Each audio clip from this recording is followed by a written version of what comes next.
Decomposition reaction. जब कोई भी कंपाउंड डीकम्पोज होके दो या दो से ज़्यादा सिंपलर सब्सटेंस में ब्रेक हो जाता है तो उसे हम डीकम्पोजिशन रिएक्शन कहेंगे। ये रिएक्शन मेनली हीट, लाइट और इलेक्ट्रिसिटी की वजह से होती है और इन्हीं के बेसिस पर इसके टाइप्स दिए हुए हैं, जैसे thermal decomposition, electrolytic decomposition, photoelectric decomposition. Number first है थर्मल डीकम्पोजिशन। जब कोई भी सिंगल कंपाउंड हीट की वजह से ब्रेकडाउन हो रहा है तो उसे हम थर्मल डीकम्पोजिशन कहेंगे। हमारी एनसीईआरटी में इससे रिलेटेड 3 एक्टिविटीज़ दी गई हैं। नंबर फर्स्ट है डीकम्पोजिशन ऑफ फेरस सल्फेट। हमारे पास क्या होता है, एक ग्रीन कलर का क्रिस्टल होता है FeSO4.7H2O। ये हमारे पास ग्रीन कलर का फेरस सल्फेट क्रिस्टल है।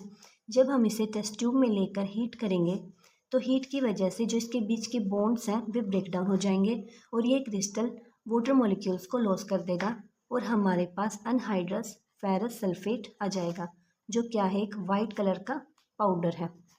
फिर जब हम इसे फर्दर हीट करेंगे तो फर्दर हीट करने की वजह से हमें एक रेडिश ब्राउन कलर का सॉलिड मिलेगा, फेरिक ऑक्साइड Fe2O3। ये क्या है, हमारा फेरिक ऑक्साइड। और एक हमें पंजेंट स्मेल मिलेंगी, वे किसकी वजह से होंगी, सल्फ़र डाइऑक्साइड की वजह से।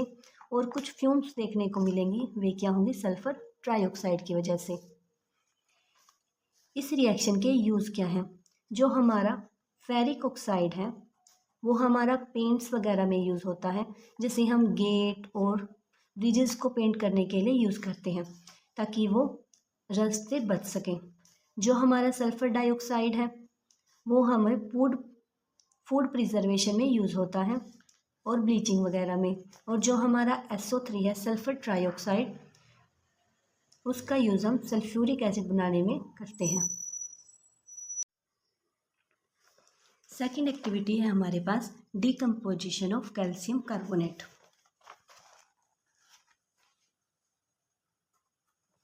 हमारे पास CaCO3, ये क्या है, हमारे पास कैल्शियम कार्बोनेट। इसे हम लाइम स्टोन भी बोलते हैं। जब इसे हम टेस्ट ट्यूब में लेकर हीट करेंगे तो हीट की वजह से ये कंपाउंड अनस्टेबल हो जाएगा और इसकी वजह से इसके बीच के बॉन्ड्स ब्रेक डाउन होने लगेंगे और ये बॉन्ड्स ब्रेक डाउन होके ये हमें क्या देगा, कैल्शियम ऑक्साइड और साथ में कार्बन डाइऑक्साइड गैस।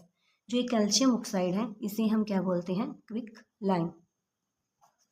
फिर फर्दर जब हम इस कैल्शियम ऑक्साइड में थोड़ा सा वाटर ऐड करेंगे तो हमें क्या मिलेगा, कैल्शियम हाइड्रोक्साइड। जो एक कैल्शियम हाइड्रोक्साइड है इसे स्लेट लाइम बोला जाता है। और इस रिएक्शन के अंदर जब हम वाटर ऐड करते हैं तो हीट रिलीज होती है, तो ये कौन सी रिएक्शन है, एक्सोथर्मिक। जो हमारा ये स्लेट लाइम होता है, जब हम इसे फिल्टर कर लेंगे, फिल्टर करने के बाद जो हमारे पास ट्रांसपेरेंट सॉल्यूशन मिलेगा उसे हम लाइम वाटर कहेंगे।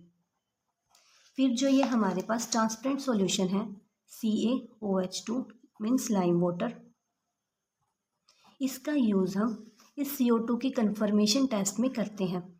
जब हम इस लाइम वाटर के अंदर CO2 गैस पास करवाते हैं तो ये गैस पास करवाने के बाद हमें एक दूध जैसा मिल्की कलर मिलता है, जो किसकी वजह से होता है, कैल्शियम कार्बोनेट की वजह से। और साथ में हमें वाटर मिलता है। इस रिएक्शन के यूजेस क्या हैं, जो हमारा कैल्शियम ऑक्साइड है उसका यूज़ सीमेंट वगैरह में किया जाता है, जो बिल्डिंग्स ब्रिजेस वगैरह बनाने में करते हैं।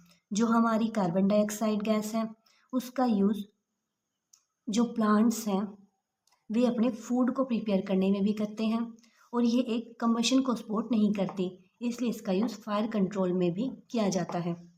जो हमारा कैल्शियम हाइड्रोक्साइड है उसका यूज़ हम वाल्स पे वाइट वॉश के रूप में यूज़ करते हैं। नेक्स्ट है हमारे पास डिकम्पोजिशन ऑफ लेड नाइट्रेट। ये हमारे पास एक वाइट कलर का सॉलिड है, लेड नाइट्रेट। जब हम इसे टेस्ट ट्यूब में लेकर हीट करेंगे तो ये कंपाउंड अनस्टेबल होकर इसके बॉन्ड्स ब्रेक डाउन होने लगेंगे और ये बॉन्ड्स ब्रेक डाउन होके हमें एक येलो कलर का सॉलिड मिलेगा, जो हमारा क्या होगा, लेड ऑक्साइड। और साथ में हमें ब्राउन फ्यूम्स मिलेंगी, जो किसकी वजह से होंगी, नाइट्रोजन डाइऑक्साइड की वजह से, और एक कलरलेस गैस जो हमारी ऑक्सीजन होगी। ये कंपाउंड बहुत ज़्यादा टॉक्सिक नेचर का होता है। इस रिएक्शन के यूजेस क्या हैं? जो हमारा लेड ऑक्साइड है, इसका यूज़ हम ग्लास मैन्युफैक्चरिंग में और बैटरीज वगैरह में करते हैं। जो हमारी नाइट्रोजन डाइऑक्साइड है, उसका यूज़ एक्सप्लोजिव वगैरह में और फर्टिलाइज़र के रूप में भी यूज़ होता है। और जो ऑक्सीजन गैस है, वो हम सभी को पता है कि उसे हम इनहेल करते हैं और ये कंबशन में सपोर्ट करती है। जो ये ऊपर तीनों रिएक्शंस हमने डिस्कस करी, वे सभी हमारी हीट की वजह से हैं, इसीलिए इन सभी को हम थर्मल डिकम्पोजिशन रिएक्शन कहेंगे। सेकंड है हमारे पास इलेक्ट्रोलाइटिक डिकम्पोजिशन। जब कोई भी कंपाउंड इलेक्ट्रिसिटी की वजह से दो या दो से ज़्यादा सिंपलर सब्सटेंस में ब्रेक डाउन हो रहा है, तो उसे हम क्या कहेंगे, इलेक्ट्रोलाइटिक डिकम्पोजिशन। मीन्स जब कोई भी कंपाउंड करंट की वजह से डिकम्पोज होगा, तो उसे हम क्या कहेंगे, इलेक्ट्रोलाइटिक डिकम्पोजिशन। इसमें हमें इलेक्ट्रोलिसिस ऑफ वाटर की एक्टिविटी दी गई है। इस एक्टिविटी में क्या होगा, जैसे हमारे पास ये कोई बीकर है, इसके अंदर हम 2 इलेक्ट्रोड पुट करेंगे और इस बीकर को हम वाटर से फिल करेंगे। और जो ये इलेक्ट्रोड्स हैं, उनको हम एक बैटरी के साथ कनेक्ट करेंगे। जो ये बैटरी है, इस पर एक चार्ज हमारा पॉजिटिव होता है, एक चार्ज नेगेटिव। तो इन दोनों इलेक्ट्रोड को अलग अलग कनेक्शन के साथ कनेक्ट करेंगे।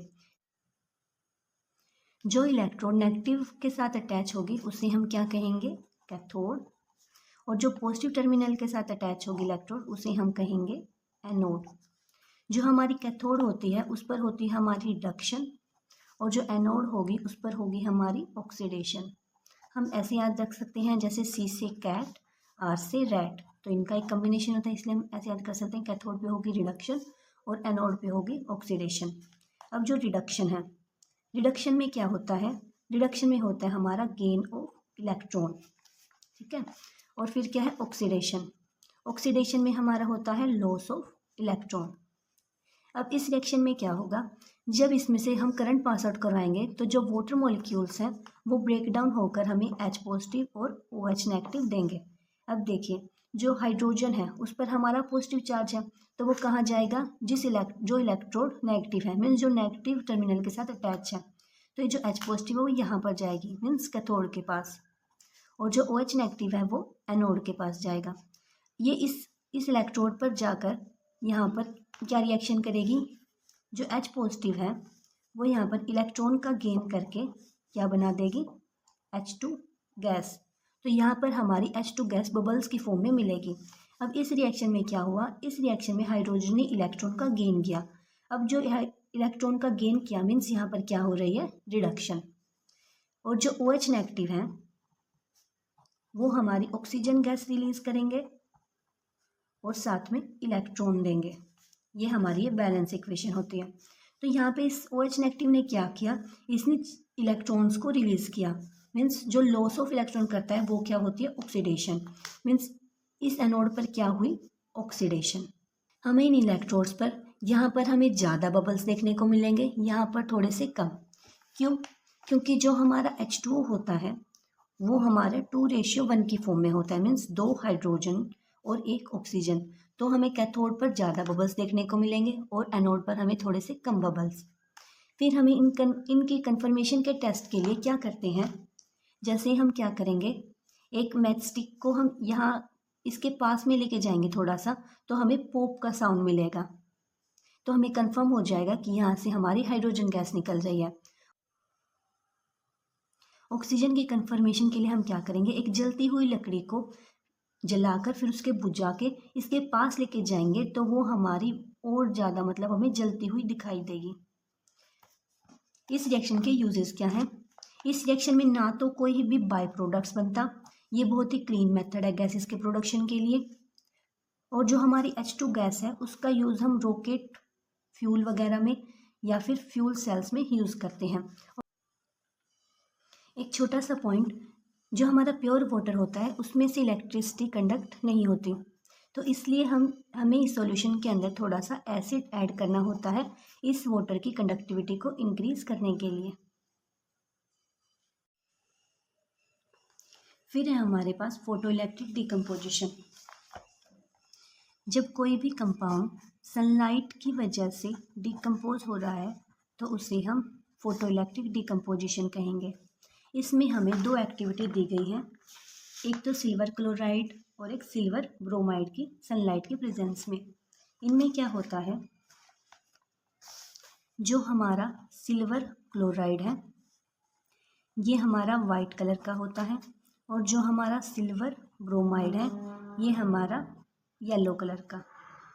जब इन्हें हम चाइना डिश में लेकर सनलाइट के प्रेजेंस में रखते हैं तो सन की लाइट्स पड़ने की वजह से इनके बीच के बॉन्ड्स ब्रेक होने लगेंगे और ये बॉन्ड ब्रेक होकर हमें सिल्वर Ag और क्लोरीन गैस देगा और ये कंपाउंड ब्रेक होकर हमें सिल्वर और ब्रोमीन गैस प्रोड्यूस होगी। जो ये सिल्वर कलर है, मतलब जब हम वाइट कलर का पाउडर लेंगे चाइना डिश में तो सनलाइट के प्रेजेंस में वो एकदम से हमारा ग्रे कलर का या फिर ब्लैक कलर का हो जाएगा। तो ये ग्रे कलर और ब्लैक कलर किसकी वजह से है, सिल्वर की वजह से, और साथ में क्लोरीन गैस निकलेगी और इस रिएक्शन में हमारी ब्रोमीन गैस प्रोड्यूस होगी। जो हमारे AgCl है और AgBr है, सिल्वर क्लोराइड और सिल्वर ब्रोमाइड, ये दोनों क्या होते हैं, लाइट सेंसिटिव। तो जब इन पे कोई भी लाइट पड़ती है तो ये ब्रेक डाउन होते हैं। तो इनका यूज़ हम फोटोग्राफी फिल्म्स वगैरह में करते हैं, एक्सरे वगैरह में इनका यूज़ किया जाता है। ज़्यादा यूज सिल्वर ब्रोमाइड का होता है। ये जो सिल्वर क्लोराइड और सिल्वर ब्रोमाइड है ये बहुत ज़्यादा लाइट सेंसिटिव होते हैं, इसलिए इनको स्टोर करने के लिए हम डार्क कलर्ड बोटल्स का यूज़ करते हैं ताकि इनका डिकम्पोजिशन ना हो। डिकम्पोजिशन में हमने जितनी भी रिएक्शन पढ़ी हैं, अब हम उन सभी रिएक्शंस को एक बार रिवाइज कर लेते हैं। नंबर फर्स्ट है फेरस सल्फेट। जब हम ग्रीन कलर के फेरस सल्फेट को हीट करेंगे तो हमें ब्राउन कलर का फेरिक ऑक्साइड और पंजेंट स्मेल सल्फर डाइऑक्साइड और हमें सल्फर ट्राइऑक्साइड मिलेगा। ये एक थर्मल डिकम्पोजिशन रिएक्शन है। नंबर सेकंड है हमारी कैल्शियम कार्बोनेट। जो हमारी कैल्शियम कार्बोनेट है, जब हम इसे हीट करेंगे तो हमें कैल्शियम ऑक्साइड और कार्बन डाइऑक्साइड गैस मिलेगी और कार्बन डाइऑक्साइड का टेस्ट करने के लिए हम लाइम वाटर का यूज़ करते हैं जिसका कलर मिल्की हो जाएगा। और इसके यूजेस क्या हैं, ये सीमेंट और वाइट वॉश में यूज़ होता है। फिर हमारी है number third reaction. Number third reaction क्या है हमारी, लेड नाइट्रेट। जब हम वाइट कलर के लेड नाइट्रेट को हीट करेंगे तो हमें येलो कलर का लेड ऑक्साइड, नाइट्रोजन डाइऑक्साइड और ऑक्सीजन गैस देखने को मिलेंगी। जो नाइट्रोजन ऑक्साइड गैस है वो ब्राउन फ्यूम्स होती हैं और ये भी हमारी थर्मल डिकम्पोजिशन। नेक्स्ट है हमारी वाटर की इलेक्ट्रोलिसिस। जब हम वाटर में से इलेक्ट्रिक करंट पास करवाएंगे तो हमें हाइड्रोजन गैस और ऑक्सीजन गैस मिलेंगी। इसमें क्या होता है, इसमें एक कैथोड होती है जो नेगेटिव चार्ज होता है, एक एनोड होती है पॉजिटिव चार्ज।